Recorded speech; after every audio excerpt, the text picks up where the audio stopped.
in class 9. Today my topic is about blood. Blood is a liquid connective tissue that performs vital function in the body. It considered fluid of life, fluid of health, fluid of growth. सबसे ज़्यादा सवाल हमारे पास ये आता है कि blood जो है वो रेड क्यों होता है।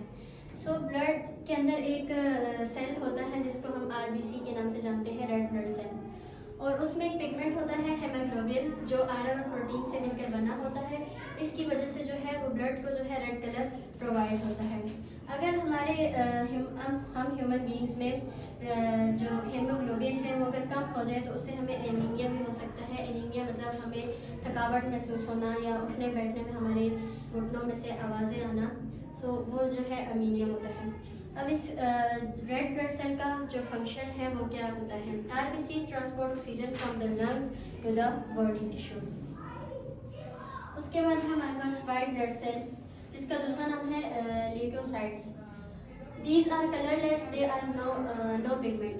ये जो है कलरलेस होता है क्योंकि इसमें पिगमेंट नहीं होता। They are no confined to blood vessels, also migrates out into tissue blood. ये ब्लड वेसल में कन्फाइंड नहीं होते, ये जो है माइग्रेट करते हैं टिश्यू में। उसके बाद हमारे पास आता है वाइट ब्लड सेल ल्यूकोसाइट्स, इसका दूसरा नाम है। These are colorless, they are no pigment. ये कलरलेस होते हैं, इनमें कोई पिगमेंट नहीं होता। They are no confined to blood vessels, also migrate out into tissue fluid. ये जो है ब्लड वेसल में कन्फाइंड नहीं होते क्योंकि ये जो है माइग्रेट करते हैं टिश्यू फ्लूइड में। इनका नंबर क्या, 1 cubic millimetre of blood contain 700 to 7000 to 8000।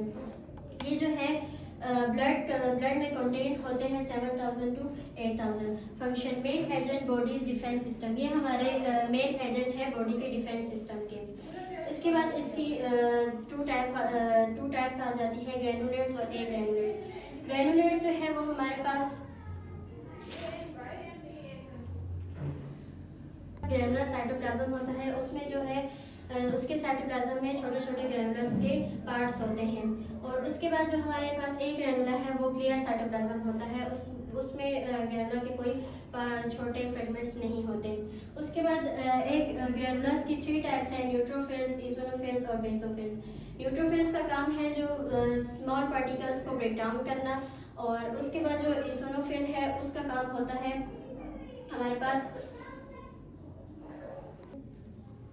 Neutrophils जो है वो हमारे पास स्मॉल पार्टिकल्स को डिस्ट्रॉय करता है फेगोसाइटोसिस के जरिए। उसके बाद हमारे पास इओसिनोफिल, ये जो है